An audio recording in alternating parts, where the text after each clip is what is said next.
Sani cari veneti, in questo video qua discorreremo, alla quanto l'ha visto, sobre a batalha de Lepanto. Nesse vídeo aqui a gente vai falar, finalmente, né, sobre a batalha de Lepanto. Mas antes disso, curte o vídeo, se inscreve no canal. Não esquece de ativar o sininho das notificações para você ficar por dentro do que é postado aqui todos os dias, né? Tem vídeo todos os dias, inclusive essa série aqui todos os dias sobre a Batalha dos Vênetos contra os turcos, o mundo cristão contra o mundo muçulmano, tudo que pegava, né, ao redor disso, claro, focando na República de Veneza. As pessoas às vezes colocam aqui, e Portugal, Espanha, não sei o que, né? Mas tudo bem, mas o canal é mais voltado ali para os Vênetos, porque na verdade quando a gente fala sobre Portugal e Espanha, são ainda estados nacionais hoje, a história é robusta, todo mundo sabe, isso, aquilo, se dá alguma coisa na TV, eles só comentam sobre esses aqui, né? A República de Veneza, coitada, não é mais estado, fica lá pro escanteio e ninguém mais fala nada. Então, se eu ficar só puxando a pauta ali para coisas que a gente já sabe sobre Espanha e Portugal, a República de Veneza vai morrer de vez. Então, o canal é voltado para a gente falar mais sobre a República de Veneza. Me perdoem, mas vocês podem deixar aqui nos comentários, nossos amigos aí que tem ascendência portuguesa, que também muitos acompanham o canal, nossos amigos que têm ascendência espanhola, vocês podem deixar os detalhes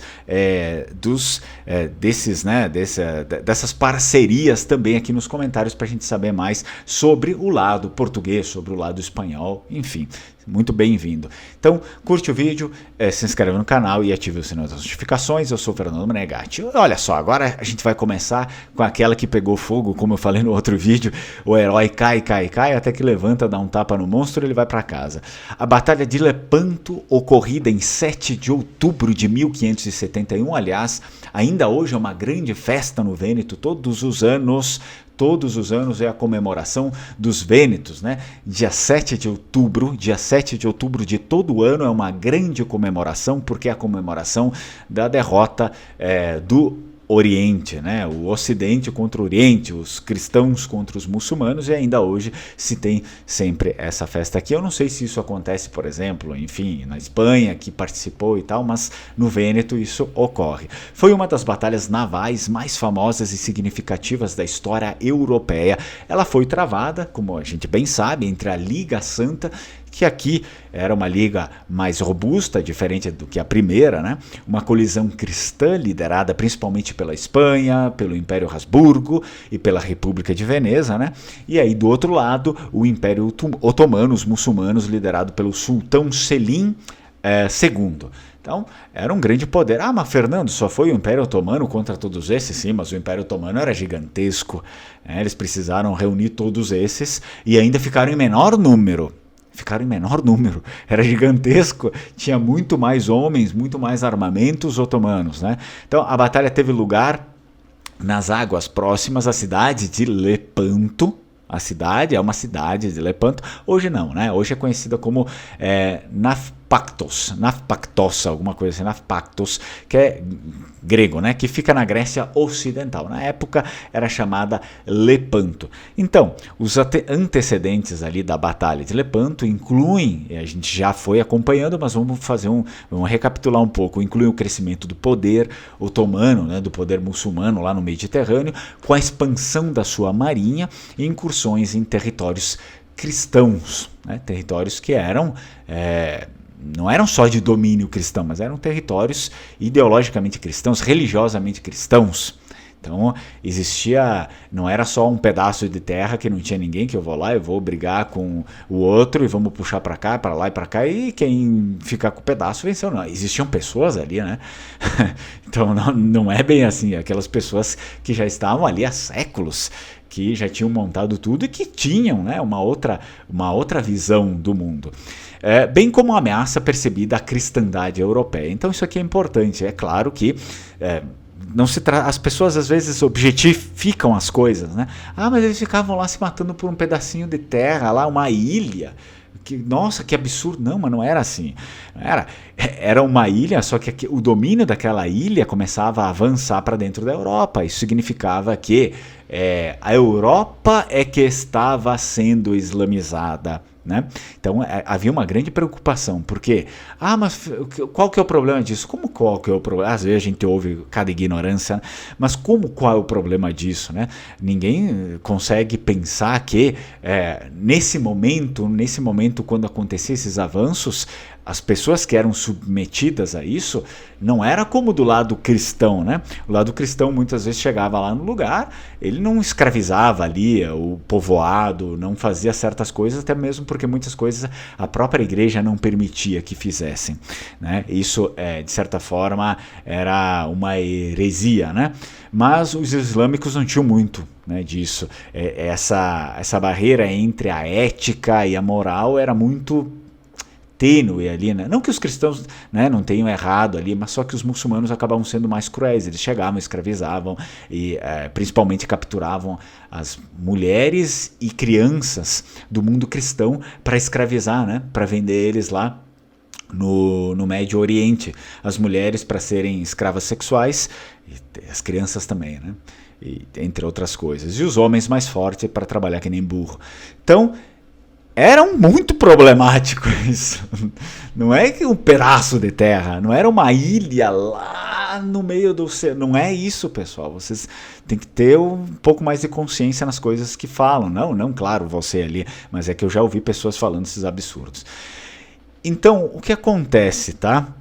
O Papa, e aí a gente pode ver aqui que é o Papa, vamos ver, o Papa Pio V, em 1571, liderou assim os esforços para formar uma coalizão cristã unida contra os muçulmanos ali. A frota cristã, composta principalmente por navios espanhóis, navios vênetos, a maior parte dos navios eram vênetos, né? E os navios papais, dos estados papais, né, enfrentou a frota muçulmana, que era numericamente muito superior, como eu já havia mencionado aqui. No entanto, a superioridade tática, a experiência naval e a qualidade dos soldados e marinheiros cristãos desempenhou aí um papel crucial na vitória da Liga Santa. Então eram pessoas já muito experientes, tanto que a pessoa, geralmente a República de Veneza, no comando, né, dessas grandes batalhas, não só dessas grandes batalhas, mas a maior parte das batalhas, quem liderava eram geralmente homens muito velhos. A gente tem ali muitas vezes o próprio Doge, como aconteceu com o próprio Dandolo, né? O Enrico Dandolo, era ele mesmo que se metia ali na frente, ele não ficava sentado no troninho, né? Acontecia a batalha e ia lá, se botava no lombo do cavalo, e ele ia lá para frente do navio.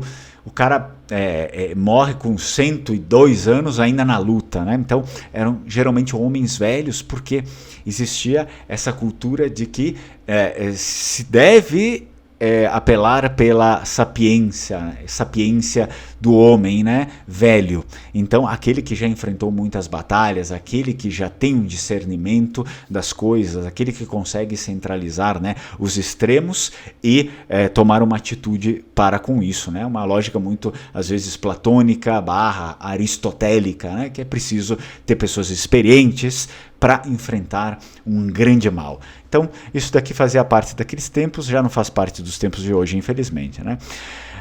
Sendo assim, a batalha foi feroz e sangrenta e os combates envolveram aí canhões, mosquetes, espadas e lanças. No final, os cristãos conseguiram uma vitória decisiva, destruindo ou também capturando muitas das embarcações muçulmanas, embarcações otomanas. Estima-se então que dezenas de milhares de combatentes foram mortos ou feridos em ambos os lados, é claro. A Batalha de Lepanto teve um impacto significativo nas relações de poder no Mediterrâneo, embora não tenha sido o fim aí das ameaças otomanas, a cristandade europeia, né? Só que ela enfraqueceu consideravelmente a marinha muçulmana e limitou a sua expansão também aí no Mediterrâneo Oriental. Além disso, a vitória cristã foi celebrada, né, como uma grande vitória religiosa, e de fato ela foi, e o Papa Pio V instituiu o feriado de Nossa Senhora do Rosário em comemoração à Batalha de Lepanto, que é quando o cristianismo vence,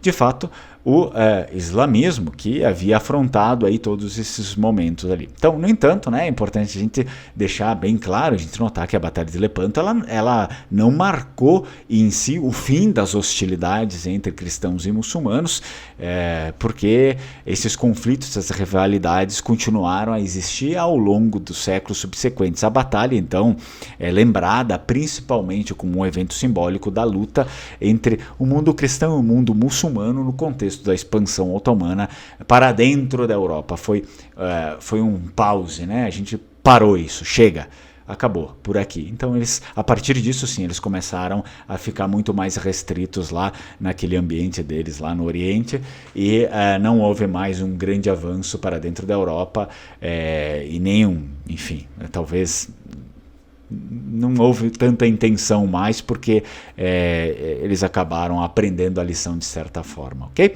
Espero que vocês tenham gostado do vídeo. É importante, a gente tem que lembrar, né? Vamos mencionar uma outra vez, antes de terminar o vídeo, que é 7 de outubro. Então faça-me o favor de você, se for descendente de Vênetos, ou de alguém que participou da batalha aqui, né? Os espanhóis e tal.